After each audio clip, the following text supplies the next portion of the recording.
Hi, everybody. Welcome to the Power Selling Podcast. I'm your host, Danna Crawford, the Power Selling Mom. And today's episode is a very special friend of mine, Philip Jackson from Orlando, Florida. And he runs a very cool meetup group. And he's got such an interesting story. So let's get started. Okay, Philip. So what brought you to America? Well, it was all a happy accident, really. I hadn't planned to come here. It started off, I did a business school degree, an MBA, 89-ish. And as part of that program, one of the most exciting things was to do a semester abroad. Oh. And I did my best to try and persuade the people running the program to let me go to France, because that was where I wanted to go. I thought this was a lazy man's way of trying to improve my very limited French. And that was oversubscribed. And I obviously hadn't influenced them enough to get selected to do that. And they said, well, instead, we're going to send you to New York. You're going to be doing a semester on exchange to New York, the New York Business School in New York City. I thought, oh, no. Anyway, I went along, and it was a fantastic time. A bunch of us went. We had a blast. It was fantastic. And I discovered, to my surprise, that speaking with a goofy accent doesn't necessarily be a disadvantage. Stuff I was saying was somehow more credible than the same point made by somebody else. And I thought, this isn't bad. I can make something out of this. There you go. Everybody got back to base. Well, you can tell it hasn't changed much for obvious reasons. So I got back to base and I thought, okay, how am I going to try and get this to happen? Because I was working for the British Telephone Company, which is not typically rich with opportunities to go live in America. I was running the product for the White Pages telephone directory. Again, not a particularly international operation. So I thought this is going to be a struggle. And I got a phone call one day from a buddy of mine who said, I can't tell you where I'm phoning from. I can't tell you the project I'm working on. I'm going to give you a fax number. I want you to put your resume on the fax machine now and leave the rest to me. You'll be pleased with the outcome. I'm going to put it top of the stack. So I faxed off my resume to this anonymous 703 number, so Northern Virginia. And after a certain amount of to and fro, I was on a plane with 2 suitcases. I'd emptied out my house, and I was off to start some new venture with a bunch of people in Northern Virginia. Wasn't terribly clear quite what we were going to do, apart from the plan was in the telecom business, global domination, by some way or form, we were going to get there. And that was my start of life in America. Oh my goodness, what an exciting adventure. It was a bit of an adventure. It was great fun. It was a very strange feeling. How many of you were on as part of the journey? In total, I believe about 70 people came out by the time that we brought all the expats. There were people we were working with locally. It was that was the sort of mix of people. Wow, that's so. And and obviously I hate it here, so I've managed to suffer it since. And that was actually 30 years ago this week almost. Wow. It was Easter 1994. Wow. That's amazing. So you like America? Yeah, I can put up with it. Don't worry. Yeah. So can you give a 2-minute intro on how you ended up selling online? Yes. So there I am. I'm in telecom. I'm working in Northern Virginia, building plans for global domination. And that was fun. The 90s were great, flying around the world on expenses, building new products, starting ventures, all that sort of stuff. And like all good things, the economic cycle came full circle, and it then sort of ran out of steam. Alliances weren't working out. Projects weren't going the way they were supposed to go. So it come to about 2004, the travel really cut back, and it was all just audio calls and things. And I had more time on my hands. I got a rather nasty eBay buying habit, as some people do. And I ended up filling my base full of electronic junk of all sorts that I had great plans for, but never had time to actually implement. So anyway, the time came to move house, and I had to settle this stuff. And I discovered and became, I think, an accidental entrepreneur, because I was selling this stuff for 2 to 3 times what I paid for it, not by any deliberate process. I just knew a bit about marketing from my day job, so that seemed to work out okay. So I ended up just stumbling into this selling stuff by accident, really. So a true accidental entrepreneur. Mm-hmm. I love it. What kind of stuff do you sell? Well, I try and focus on stuff that works best financially. I mean, I can turn my hand to many things, but I try and focus on things like audio processors for broadcasts, mostly radio, stuff that radio stations use to automate their operations. Most radio these days is pretty highly automated. I got reasonably well qualified in understanding how GPS clocks work. So I do a lot of GPS-based time systems and certain sound cards and stuff that radio stations use. So it's a small mix of micro niche type activities that have proved to be good for me on eBay and through the web store that I have as well. Wow. So you have a web store in addition to eBay? Yes. Okay. Is that a Shopify store? Yes, Shopify is the host. I suspect it would be the same more or less with, I also have used Volusion in the past, but the process is basically the same, I think, for most web stores. They're just a case of how easy or difficult you find their particular approach to it. Sure. So is there a secret to making money on eBay or other sites? I think that, I mean, to me, there's two ways you can, if you set yourself the objective of, keeping the lights burning and paying the mortgage and that kind of stuff, your revenue is, volume times price, and you can really focus on going with volume and do a very large amount of deals, which probably means you're selling a bit of everything, but not making very much per item, but doing it in the volume. Or you can try and reduce the volume, but raise the price. Okay. Difficult to do both at the same time, I think, in practice.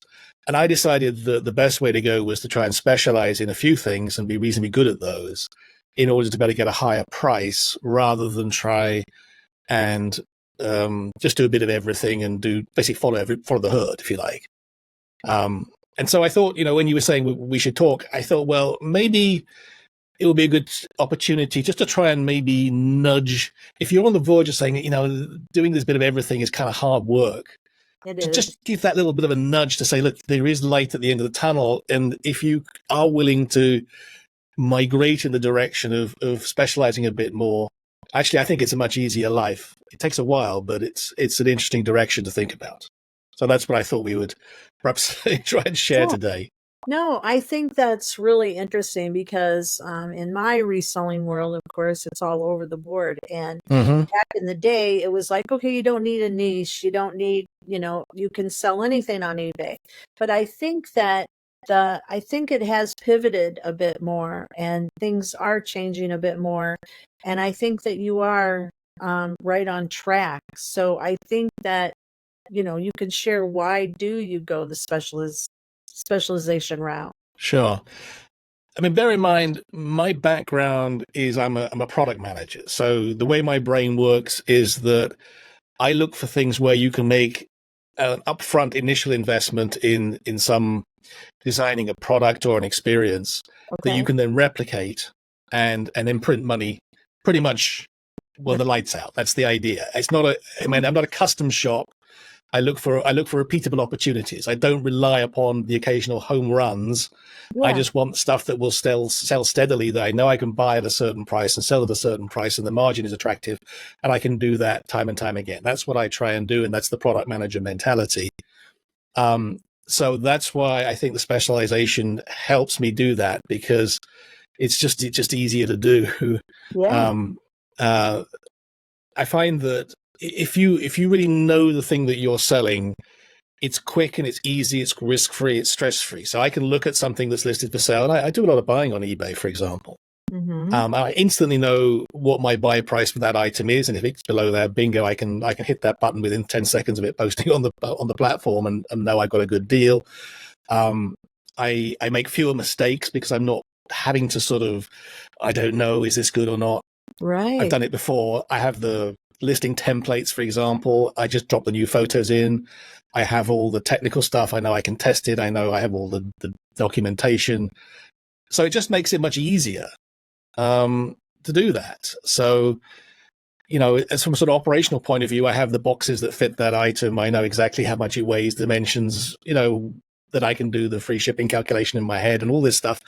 It's just so much easier if you're repeating things that you already know, rather than every single transaction is, oh my goodness, let's start doing research and figure this one out. Wow. You really turning me around here, Philip. This It's a direction of travel rather than overnight experience. But again, I meet a lot of people at eBay events and meetups and things, and Yeah. everybody starts off, and I'm the same. You start off, you're selling first of all stuff you've really got on your plate, right, and then you kind of do a bit of everything, and you kind of see what other people are up to. But right. I think many people just are happy doing that, and that's fine if that works for you. I have nothing against that.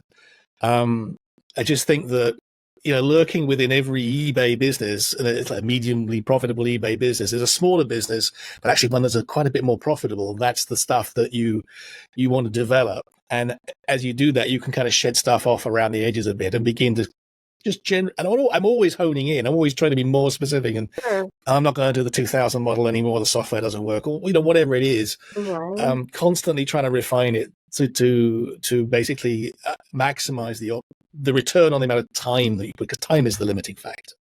My day is the thing that constrains how much I make at the end of the week. There you go. But I just from what you're explaining to me makes me wonder if you're not getting a lot of repeat buyers.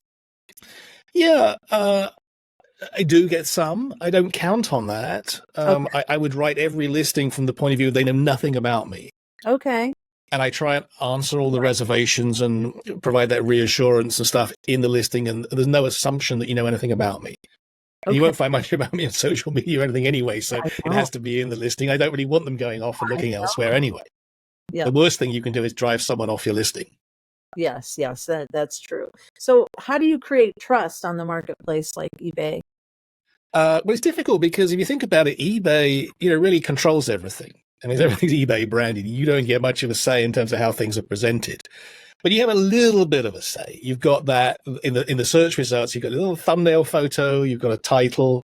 They might have a condition. You might be able to show that you're an eBay refurbisher or something like that. But there's not much to play with. Yeah. I think the photo is obviously the biggest sort of number of pixels that you can play with. So that's important to me. And even if you only can get one photo looking right, for goodness sake, do that and put that first. Because really, that's the first thing that you stand out. And to be honest, I mean, the standard of photos has got a lot better, but there's a lot of way to go in many cases. And you can, I think with a reasonable amount of investment of time and effort, you can get a photo that does stand out still and looks good. Sure. So that's important. Obviously, we all know about the titles and getting that right and make that make sense and right keywords and stuff. So it's all about just trying to get that first impression of reassuringly professional that they then click through, and then you've got to then fairly quickly deal with, okay, well, how do I substantiate what I'm assuming is going to be a higher price than many other people out there? And obviously things like they demonstrate you're confident in what you're doing. So free returns, I think, is an important thing if you're on the eBay platform. There's other benefits of doing that, but to me, it's about trying to show the potential purchaser that you're committed to a good buyer experience. Well said. I think some people do look at feedback. So I put some effort into trying to make sure that's pretty decent. If the worst does happen, more importantly, the reply is more important probably than the actual feedback comments that you get. I've started recently to operate within the eBay refurbish program. Oh. So that's when you get that blue check mark that says you're an approved refurbisher. I can do that in 2 or 3 different categories. Nice. And it hasn't blown the doors off in terms of extra volume, but I think it's helpful. And I think, to be honest, there's not a high amount of buyer awareness of what that means at the moment, but they're ramping that up. They're still trying to figure that out. I mean, it's been pretty active in things like cell phones, and they're starting to figure out how it works in other categories. I do computer servers, which covers a lot of my timekeeping stuff, and audio processors, I think, some 1 or 2 other bits and bobs. I also think that, I can look at a listing and I can form a pretty good idea as to the kind of person that I'm working with. Okay. Just the way they write, how much knowledge they have about the product, the stuff they do include, the stuff they don't include. You can kind of read between the lines and figure out if this person really is an expert in this subject, or they're just cut and pasting, or worst of all, using the AI generated description. Sorry, eBay. And I think that, the advantage I have, I suppose, is that quite often I'm buying these items on eBay or somewhere like eBay. So I look at every single item from the lens of both the buyer and the seller. Okay. So if there are reservations that come to my mind when I act as a buyer, when I sell, I obviously try and address those or remove the sources of concern so that it doesn't affect me in my sale.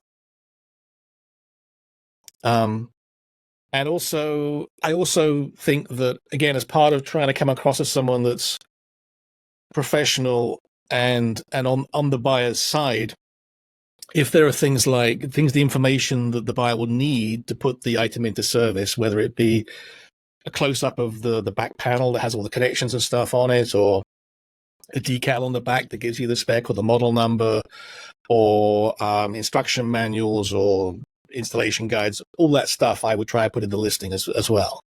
Yes, not just cutting. Again, I don't want people going off the listing trying to research more information. I just want you to buy it. That's great. Take it or leave it. Great, because I think, well, your items you need a lot of technical information. And I find, I'm trying to stick with stuff that there is ability to differentiate a bit. In other words, to demand a slightly higher price than maybe other people are getting. And it's difficult because eBay, you come back in search and you can have the same two items side by side, and one is 5-10 times the price of the other. One's a guy that's just going through dumpsters pulling stuff out, and someone's who's put half a day of his time into it, making sure it all works. So you really have to think about, how do I justify that 5x or 10x difference in price? And how do I demonstrate that in the listing in a way that the buyer says, I get it, I'm okay to pay that. Or my boss is going to be okay to pay that, more importantly. Sure. And the fact that you have free returns says a lot. I know I get into that debate with a lot of resellers, and I'm a believer in the free returns myself. And if you're thinking about, well, what is the sort of the case for free shipping, free returns? I think free shipping, I like it. I mean, if you do any kind of volume on eBay, you pretty much know on average what your shipping cost for any given item is. I mean, most of us are at that level where you could just eyeball it and go, okay, that's like between $5 and $8, whatever. Cool. So it isn't that difficult mathematically to build it into the price. And it just takes something out of the buying logical process that people get hung up on. As soon as you put a shipping price in, you then have the person who's looking at it has to answer the question, well, is that reasonable? Is someone else less than that? Shall I go research that? Just put it in the price. I mean, it's just one less thing for the buyer to have to worry about and for you to slip up on. And then the free returns, to be honest, if you're doing your job right, and it depends on the category. I like women's shoes would be much more difficult than volume returns, but stuff I sell, if you're doing your job right, you don't get much stuff back. No. If you you should learn from that and stop doing whatever you're doing wrong. I know I had 3 returns last week, but they were all didn't fit. Mm-hmm. Dresses. Mm-hmm. You know, I look at it like, well, it's part of doing business. It didn't fit, but it's just, you make more money on the next item. That's the way I always look at it. I mean, I think if you're willing to jump through the various hoops, as well as offering free returns to get the 10% discount in fees, however long that lasts for. In my experience, I think the returns subsidy is probably paid for by that a couple of times over, really. Well said. Yes. But it depends on the category you're in, the price that you're selling, your return rate, the reasons for return, blah, blah, blah. And also, given it's rather hard to get any kind of adverse feedback removed in the current environment, it does cover you as well in the event there's a problem with that as well. And to be honest, that's important to me, certainly. I'm not pushing it because I think it's a marketplace must or that it's a competitive thing. It's just, I think, better for the selling process, and it makes sense from just an operational point of view as a seller to do that. That's right. And it helps when, as a community of sellers, that we all want repeat business. We all want to keep them coming back to eBay because it helps all of us as a community of resellers. Mm-hmm. So what do you think? Is there anything different about selling bigger ticket items? My target sort of in the sweet spot for me in terms of the selling prices are probably, I would say, $500 to $2,500, that kind of level. Wow. I think if the eBay refurbished program builds over time, you might be able to nudge that up closer to $4,000 or $5,000 maybe. I think at the moment people are kind of nervous about buying from just one individual above about $2,000, because what happens if you decide to do something else with your life? What are they going to do if there's a problem? Yeah. Is there any difference? To be honest, there isn't. I wouldn't recommend you suddenly go from $20 average selling price to 500 overnight. But again, what you're doing is you're just gradually focusing more and more and more on the stuff that has higher and higher value. And by virtue of the fact that you're doing a lower volume and making your money on a smaller number of items, hopefully a better overall margin, I think you have more time to just take a beat here and there, just double check a few things and make sure you've got things right, or if there is a problem, to invest some time in making it right. But fundamentally, no, it's the same process. I mean, to me, working on a box that's getting $20 is no difference in terms of labor or process than a box that's bringing me $2,000. So, no, I don't think there's much difference, but I just think that as part of the overall sort of credibility thing, you want to try and avoid mistakes if you can help it. Absolutely. So I know that you said that you also have a store that you sell through outside of eBay. So what do you think about that? Is that something you would recommend to new sellers, or? I think it depends on the kind of person that you are and the skills that you have. Building a web store is a bit more of a project than getting started on eBay. And you think eBay's hard, try building a web store. Okay. There's a lot of eBay stuff. A lot of the furniture's already in place. You can decorate it a bit, but by and large, most stuff is there. The processes are there. The shipping label creation systems, the calculators are here. There's lots of stuff that's already there for you. Now they charge you for that. I mean, you're paying a premium, but it is pretty much turnkey. If you pop the photo in, most of the rest does start to happen more or less automatically.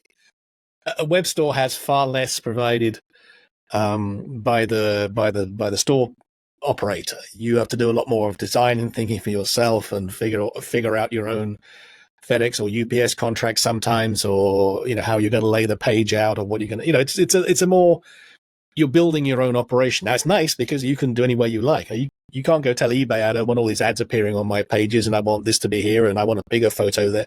You can't do that. Whereas on your own store, it's entirely up to you. You can design anything the way you want it, and your own policies as well within reason. On the other hand, it is kind of complicated. So I think if you're the kind of person that likes solving fairly sort of technical challenges, you quite might enjoy setting up a web store. If you're the kind of person that rings IT when the photocopier, snags on a page, you might find, running a web store a little bit too frustrating. So I think it depends on your own personality type and maybe how much experience or skill you have. But generally, to me, once you get into, I don't know, let's say you're doing turnover of 50K or more, it's certainly worth thinking about. It's a decision that's on the table at that point. Just because, if you go to Shopify, I think depending on how much you pay each month, their commission is 2.7, 2.9%. Okay.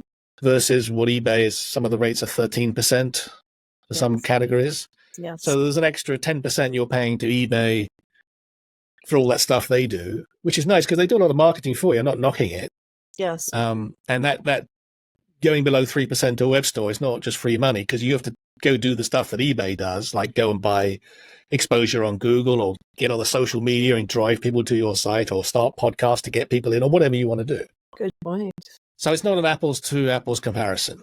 But I think certainly if you have followers or people that you can influence in some way, the web store economics is very attractive. Okay. But even if you don't and you have to buy that, it's worth thinking about. And it's always good, I think, to have a plan B, because you never know, eBay might hire a new CEO next week with a totally different strategy, and you and I might be totally out in the cold. Well, yeah, and I like It's happened. I like your suggestion about the 50,000. That's like the comfort zone. I don't know, and that's the point where I think you have to start to think, well, this is now getting serious here. This is sort of putting food on the table and is paying the bills. Sure. How do I make a bit more if I want to go in that direction? What happens if I don't like what eBay is doing anymore, or whatever platform you're on? Yeah, I like. So that's the point at which you're getting serious. Great tips. So podcast, where can we hear more from you? Well, you're very welcome to join a podcast that Sherry Smith and I do. I think Sherry's on a previous episode, if you're fine organ here. We call it the Selling on eBay radio show after a gap that was created in the market a few years back. And we thought, well, that's an opportunity for us. Sure. And you can find out more about that at a website that's called sellsellsell.online. Hopefully that's fairly memorable at Love it. sellsellsell.online. And also, by the way, if you're in the Orlando area, getting a bit local now, Please. there's a meetup group that gets together once a month, and we just chit chat and exchange ideas and meet people that are starting out or people that have got lots of experience and want to swap particular techniques and things. It covers the whole range. And I think the easiest way to find it is just go to Meetup. And if you put eBay Orlando, I'm pretty sure you'll find it. It's free to be on Meetup, by the way. eBay on Orlando, and you'll find us straight away. Great. And do you always have it at the same location? Yes, probably. You've got a couple of places we've used recently. It depends a bit. As we build the numbers, we might move to a place where we can have more of a sort of formal presentation, but that's kind of work in progress. Yeah, I just thought to mention because I've had the pleasure to attend, and I know how much fun it is. I know how wonderful it is to connect with like-minded folks in the Orlando area. So it's well worth the drive, and it's sometimes Winter Haven, isn't it? There's actually two of us that are running meetups in the Orlando area. Laurie's running one out sort of Oviedo direction, which is out towards the east side of town. Okay. And she's more sort of lunchtime based. I do mostly an evening, maybe Tuesday night quite often in the center of Orlando. So between us, you could pick either one and meet other people.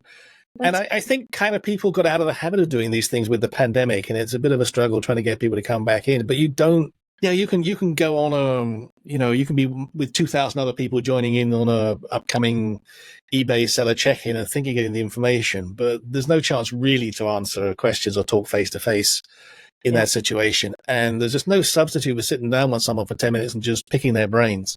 That's right. You could go. I would think if you just wrote down all the questions and problems that you have, go to any of these meetups. I guarantee by the time you come home, you have 90% of them answered. Because there's a lot of people there that know what they're doing and have solved that problem already. I mean, I think I've solved pretty much all the problems that are out there. I feel that sometimes anyway. Well, and I don't know everything, and I've learned some ideas and gained ideas. Sure. Other even new sellers come to the table, and it's like, wow, I never thought of that. So I think it's really great. Okay, Philip. So if you had the honor to become king of eBay, and I am going to crown you king, thank you. What would you like to do differently at eBay? Well, I've got a lot of things I think come to mind. I'll try and give you a few that I think would make the most sense to me. Okay. Actually, I don't have a problem with a lot of stuff they're doing now. I don't really have a problem with Jamie's idea of focus. Going back to what we said earlier, the idea of refining, doing more of what you do well and what makes you the money, and dropping some other stuff is what every business should be doing. Okay. So I don't have a problem with the idea that they're going to perhaps lose some buyers and lose some sellers and focus on the stuff that works for them. So I don't have a problem with that. As I said, I probably buy as much as I sell these days because I use eBay as a great source of inventory because I'm lazy and it comes to me. Yeah.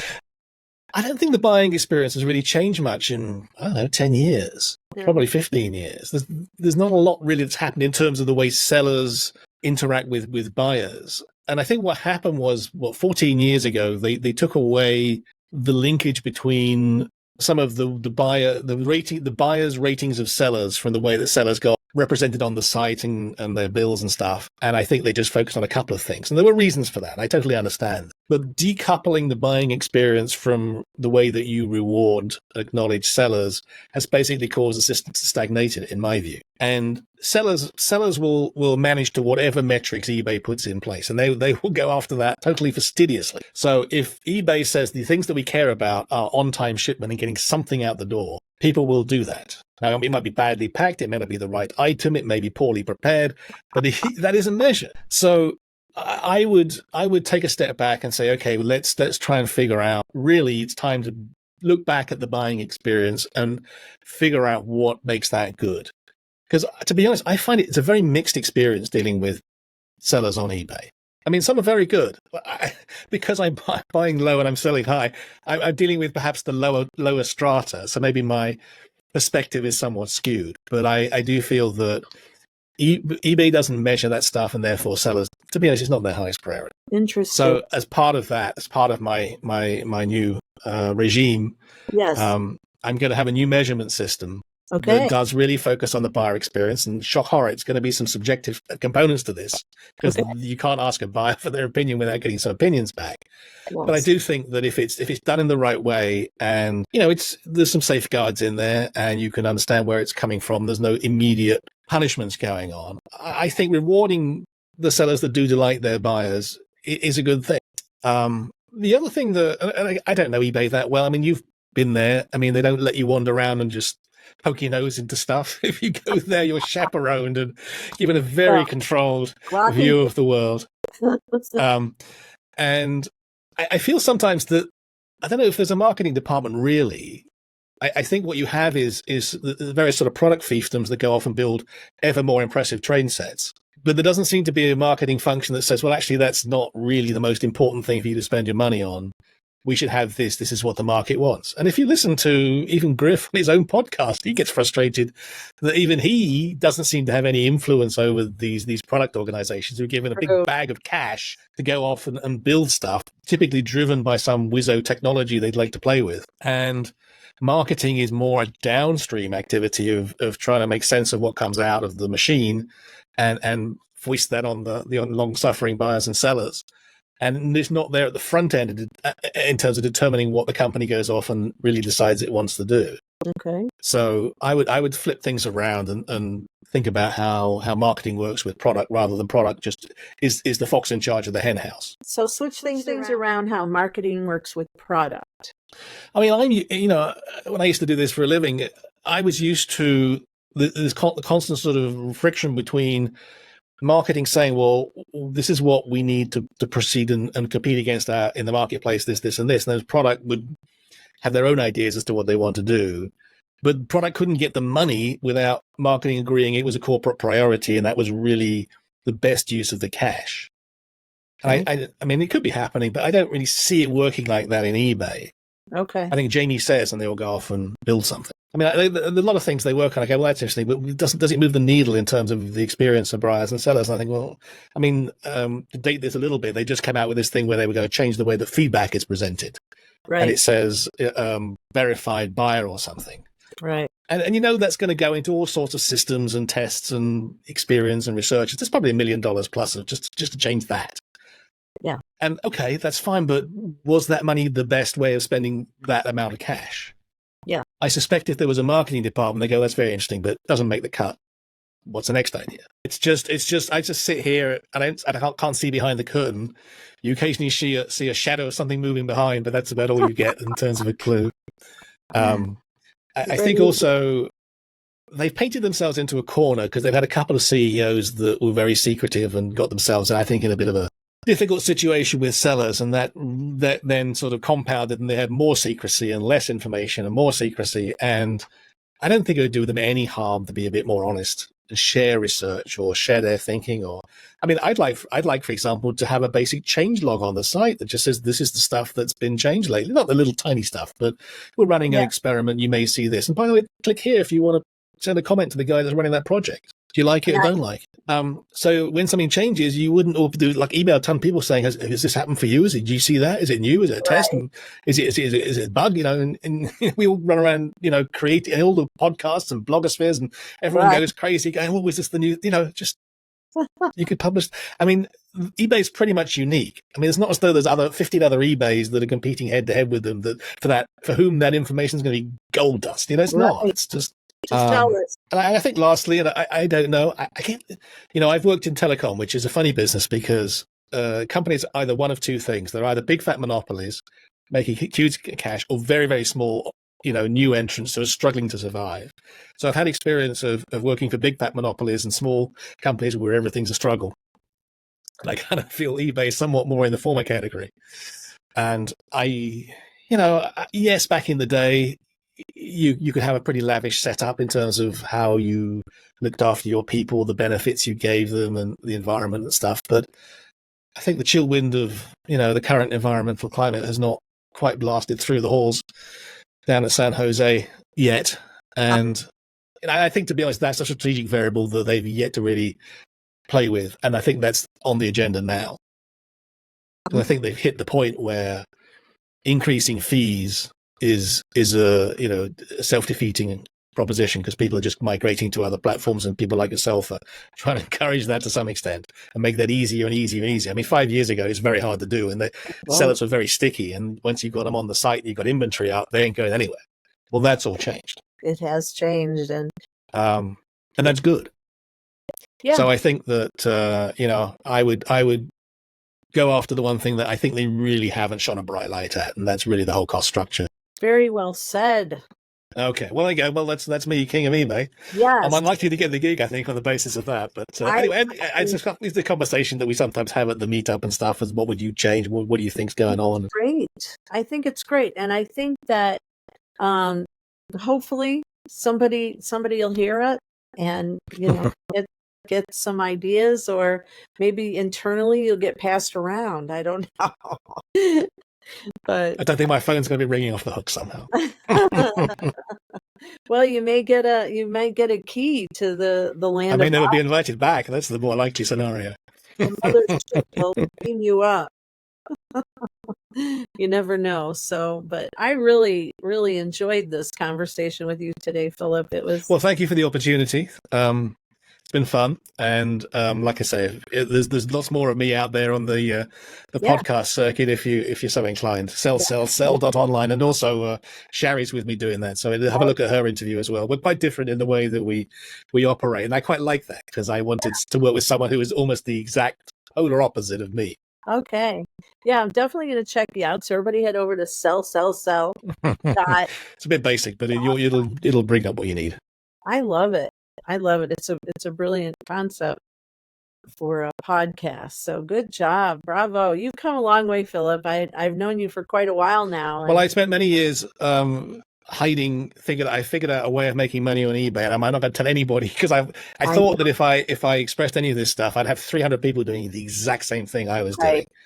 And I've done things like eBay open presentations, and I've not seen anyone actually implement anything I've said yet. No. So I like throwing ideas out there. If it makes you think a bit and sends you off a thought process that's useful to your business, that's fantastic. But the fears I had that there'd be a million mini-me's out there competing for everything I'm buying for hasn't happened. That's right. I've done my 10,000 hours on this stuff, so you'd be way behind me if you decided to do the exact same thing. I think I'd probably survive. Thank you, Philip Jackson, for sharing all of your information with us today. It's wonderful to hear how successful he has become as he came to America from England, and I really appreciate him taking the time to spend with us. And I appreciate you all taking the time to tune in. I'm Danna Crawford, the Power Selling Mom, and you're listening to the Power Selling Podcast. Special thanks to List Perfectly, your #1 resource tool for cross-posting, cross-listing, and inventory management. If you need any help or assistance using List Perfectly, I'm here for you. You can email me at powersellingmom@gmail.com. Until next time, have an awesome online selling day. Bye.